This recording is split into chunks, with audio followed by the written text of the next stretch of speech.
আমরা নামাজের সময় যে সূরাগুলো পড়ি বা অ্যারাবিক দোয়াগুলো পড়ি, আমরা কি ওটার অর্থটা বুঝি পরিপূর্ণভাবে? নামাজ তো আল্লাহর সাথে একটা কথোপকথন। আমি আল্লাহর সাথে মন খুলে কোনো পর্দা ছাড়া একটা খুব ঘনিষ্ঠ সময় কাটাচ্ছি। যে আমি আমার স্রষ্টার সাথে কথা বলছি, কোনো রাগঢাক ছাড়া। আমার যা অসহায়ত্ব আছে, যা কষ্ট আছে, যা গল্প আছে আমি ওটা ওনার সাথে করছি। অর্থটা কতটুকু বুঝতে পারি?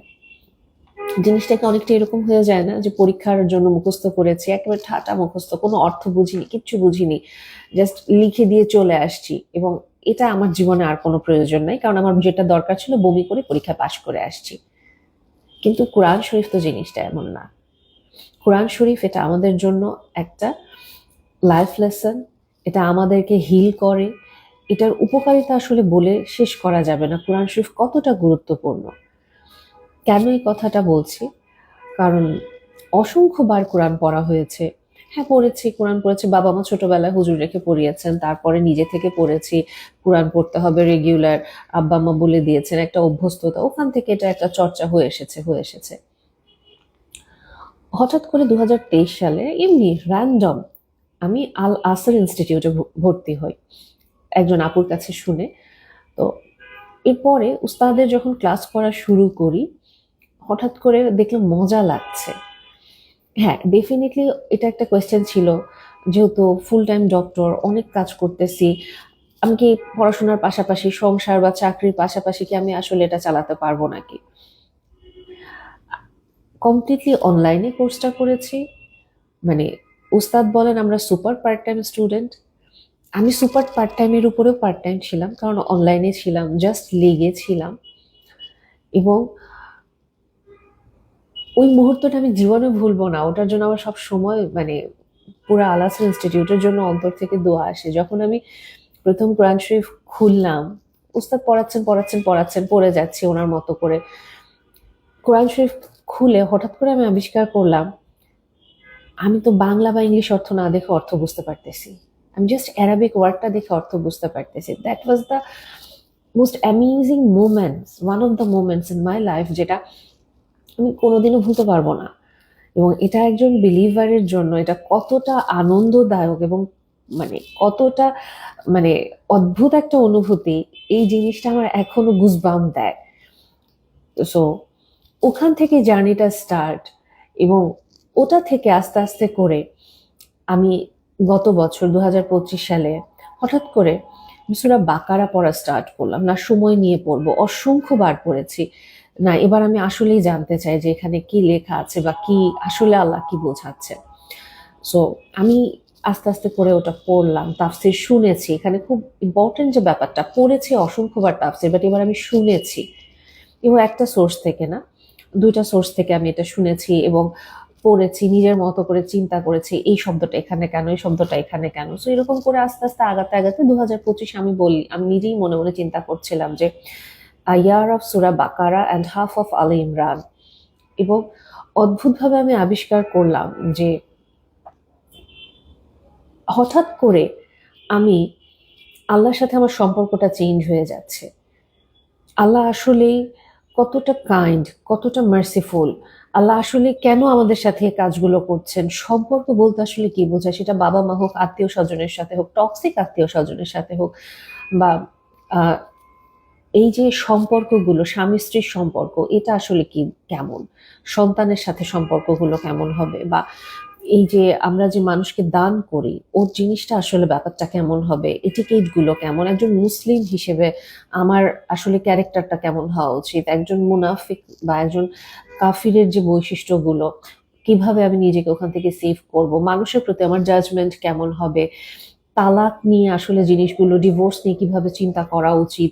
বা আমি যদি বলি সুদ বা ঘুষ বা এই জিনিসগুলো নিয়ে কিভাবে চিন্তা করা উচিত?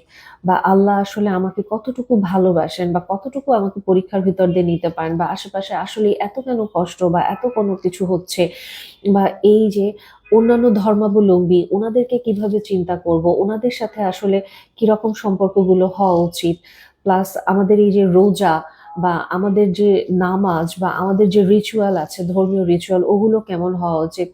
অদ্ভুতভাবে জিনিসগুলো চলে আসছে মনে হচ্ছে। এবং আসলেই দেখেন, সূরা আলে ইমরান বা সূরা বাকারা আমাদেরকে বলা হচ্ছে যে এই ২ টা কাইন্ড অফ আমাদের জন্য সেভিয়ার হিসেবে আসবে। আমরা যেদিন হাশরের ময়দানে দাঁড়াবো, যখন আমরা এটাকে আসলে অর্থসহ বুঝে পড়বো। এবং আরো যে জিনিসটা আমার কাছে ভালো লেগেছে, যখন আমি আস্তে, আস্তে করে এভাবে এনালাইসিস করে পড়তে পেরেছি বা জিনিসটা ধরেছি ধীরে, ধীরে সময় নিয়ে, কোনো তাড়াহুড়া নাই, কিছু নাই, আমাকে বুঝতে হবে বা জিনিসটা আমাকে আস্তে, আস্তে আগাতে হবে। এখন যখন কোনো আয়াত আমি সূরা বাকারা বা সূরা আলে ইমরানের ভিতরে পাচ্ছি, তখন আমি চট করে বুঝতে পারি যে এটা সূরা বাকারা বা আলে ইমরানের আয়াত। পুরোটা তো আমি হিফজ করিনি, বাট স্টিল জিনিসটা যে বুঝতে পারি একজন জেনারেল লাইনে পড়া স্টুডেন্ট হিসেবে, এই অনুভূতিটা মনে হয় বোঝানো অনেক কঠিন। এবং এটা মনে হয় আসলে মানে কথায় বলে প্রকাশ করা যায় না। বাট আমার কাছে যেটা মনে হয়, আমাদের সবার আসলে পড়াশোনা করা উচিত। পড়াশোনা ছাড়া আমাদের আসলে আমাদের প্রশ্নের উত্তরগুলো পাবো না। এবং এটা আমি সবসময় বলি যে আমাদেরকে পড়তে হবে, না হলে আমাদের ন্যারেটিভটা না অন্য কেউ একজন দাঁড় করাবে, যেটা আমরা আসলে আমাদের সব প্রশ্নের উত্তর আমরা পাবো না। এবং আমরা তখন কোয়েশ্চেন করতে থাকবো যে এই জিনিসটা কেন এরকম হচ্ছে, এই জিনিসটা কেন এরকম হচ্ছে। এবং অবশ্যই আমরা যখনই পড়াশোনাটা করব, আমরা তখন কোনো না কোনো একজন স্কলার বা মেন্টরের আন্ডারে করব। সো এই জিনিসটা আমি আসলে আপনাদের সাথে কেন শেয়ার করছি, এই কারণে শেয়ার করছি, কারণ দেখেন, আল্লাহ সুবহানাহু ওয়া তাআলা যখন ওহী নাজিল করা স্টার্ট করেছেন, ওনার প্রথম আয়াতটাই ছিল পড়ো। আমরা অনেক ব্যস্ত, আমাদের আসলেই হাতে সময় নাই, বা আসলেই মানে অনেক দিন আমাদের পড়া হয়ে ওঠেনি, মাথার ভেতরে এগুলো ঢুকবে না, বা আমি আসলে মুখস্থ করতে পারি না, আমাকে দিয়ে এগুলো সম্ভব না। এরপরেও আপনি পড়েন। দেখেন, আমি যখন পড়া শুরু করেছিলাম, হ্যাঁ, যেহেতু ডক্টর সবসময় পড়ার মধ্যে থাকতে হয়, সো আমার কাছে পড়াটা চ্যালেঞ্জিং মনে হয়নি, বাট স্টিল ওখানে যাওয়ার মানে আমি যেটা বলবো যে আল আসরে যখন আমি ভর্তি হয়েছি, আস্তে আস্তে আমি আমার ফ্যামিলি মেম্বারদেরকেও দিয়েছি। সো ওনারাও তো সবসময় পড়ার মধ্যে ছিলেন না। সো ওনারাও গ্র্যাজুয়ালি ক্যাচ করছেন। সো যেহেতু ওনারা ক্যাচ করতে পারছেন, ওটা জাস্ট একটা সিঁড়ি, যেটা আপনাকে একটা বাসায় পৌঁছায় দিবে এবং এরপরে আপনি আপনার জার্নিটা স্টার্ট করবেন। এবং এই জার্নিটা আপনার জন্য খুব সুন্দর কিছু ফলাফল নিয়ে আসবে এবং আপনার লাইফটাকে আস্তে আস্তে চেঞ্জ করতে থাকবে।